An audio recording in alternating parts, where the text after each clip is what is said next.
Pregame.com.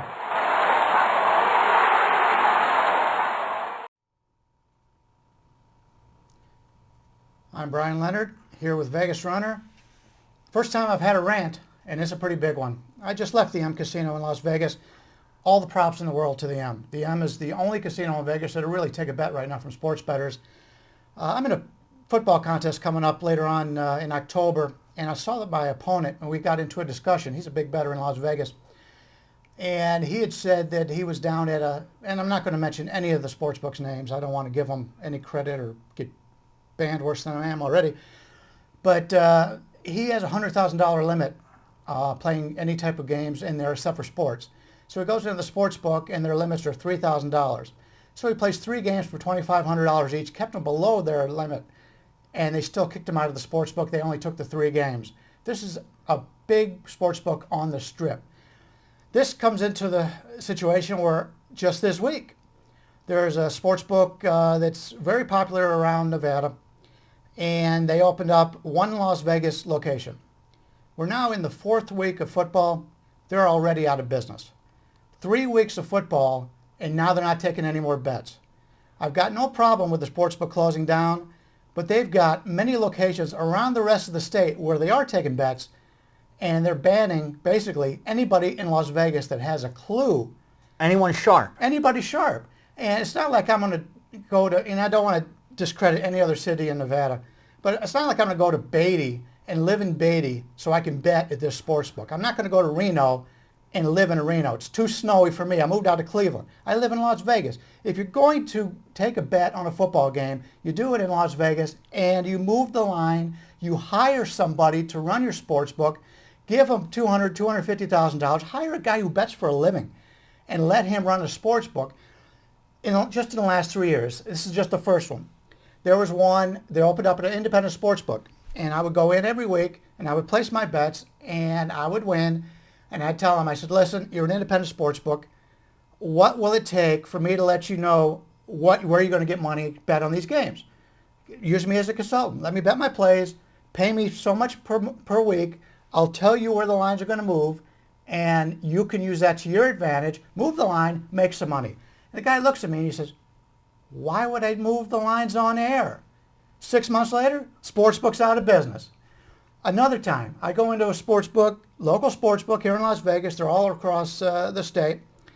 And they had a computer system where you could bet on your computer.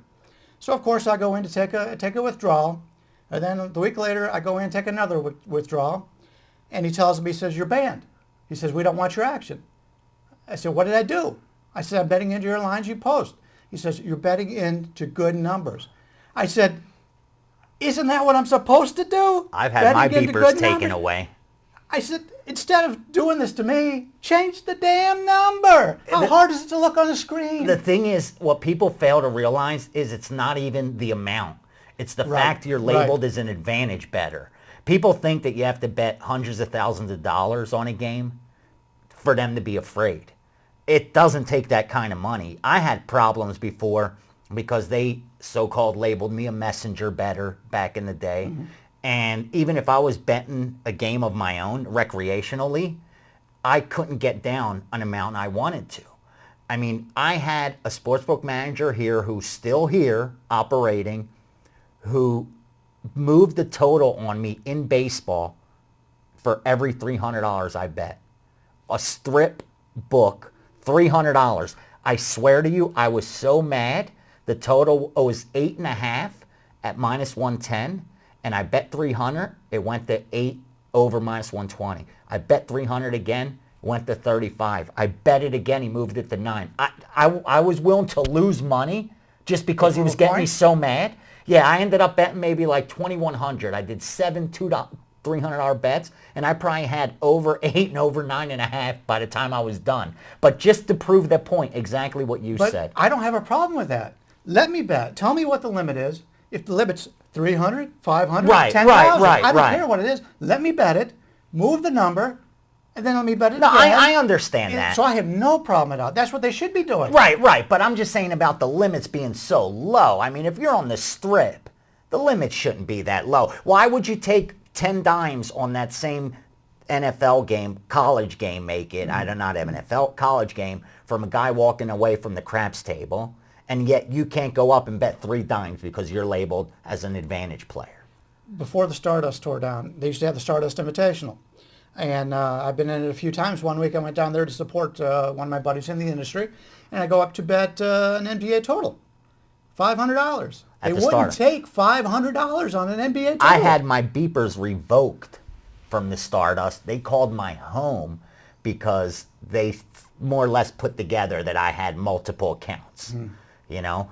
And I was saying, you know, that's my wife's account. What, are we going to bet against each other? We're watching the game together. We're going to bet the same side. Well, make a long story short, they didn't buy it and had me bring down my pagers and shut down my accounts. Yeah, they used to have a telephone. This was years ago. A telephone account at the Stardust. That was the best. And I could say it because Stardust is no longer there. Yeah, yeah. But they would let you bet on the telephone. Yeah. And I would call up, and I heard the sportsbook manager in the background. I wanted to bet the Bucks. And I says, what do you take on the game? And he says, well, you know, we're taking $5,000. I said, all right, I want to place a bet on the Bucks. And the sportsbook manager is right behind him. And he says, who's he want? He says, the Bucks. He goes, no, we're not taking any bets on that game. No, and you know what they would do? I know because I was stationed there. They would wait or put guys like you on hold. Right. And wait and see if someone, one of the runners out there was going to come and bet a game. So they could adjust the line so you don't hit them as well. So if they saw someone that they knew is there moving money is in line, they're going to wait and put a guy like you on hold to see what that guy's going to bet so they could adjust the number on you in case, you know, you bet into the good number as well. And that's what they would do so many times. They would just, I'd see them put the phone down and wait and see who's going to bet into them. So they, you know, more sharps don't get down. Now, I agree with you. What Cantor's done is amazing. And they know how to run a book. And I think now with, you know, Henry Hill, whatever, Henry Hill. But William Hill. William Hill. His brother. Yeah, Henry Hill from the Goodfellas brother, William.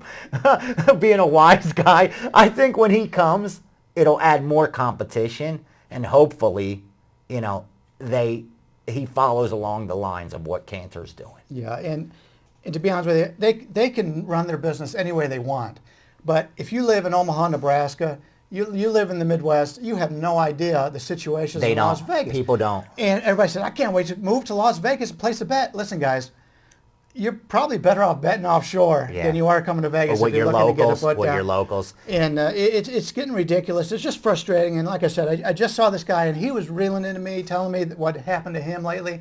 And this is one of the biggest bettors in Las Vegas. It wasn't Billy Walters, but it's somebody on a smaller caliber. A respected guy. Very respected guy. And he's just frustrated as hell. And he says it's not even worth hardly betting. And it makes sense, man. I mean, come on. You're running a book, like you just said.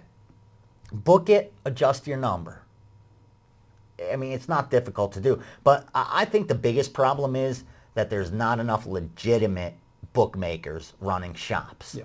And you got, you know, guys straight out of college with a degree, not a degree from the street, you know, running book their whole lives. I think you could go pick some guys up that ran book their whole lives that could come in here and teach them a thing or two about running a book. That's true. I mean, you go in, and I think they, don't quote me on it, but I think they pay like $8 an hour for a ticket writer. Right. And basically, after about 3 or 4 years, they promote you to an assistant manager. Exactly. And then you get promoted. So these guys are probably, and I don't know what No, they're not making, to knock it. but they're not making any more than anybody else working anywhere else. No. And they're in charge of so much money. I mean, there's guys that I'm friends with that are sportsbook guys, and I know they're not making as much money working that side as they could be as a bettor.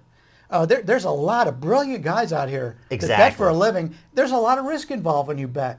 Get one of these guys and say, hey, listen, I'll pay you $250,000. Come in, run my sports book.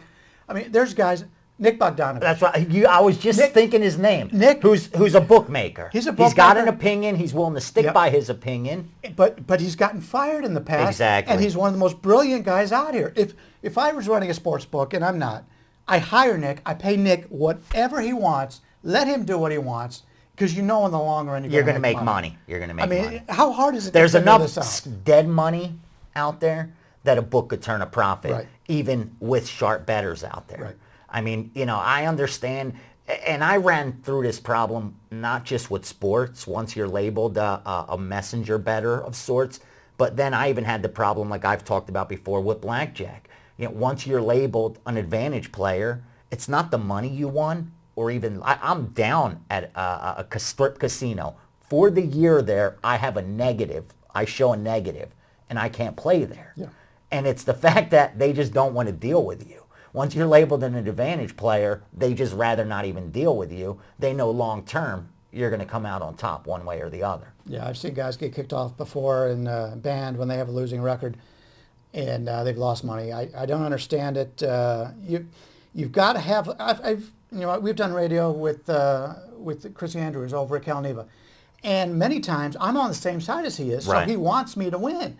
So if I go into a sports book like that, I'm not talking Cal Neva, but any other one, I'm on the same side as the sports. You're book. helping. That's what I'm saying. We're trying to help each other.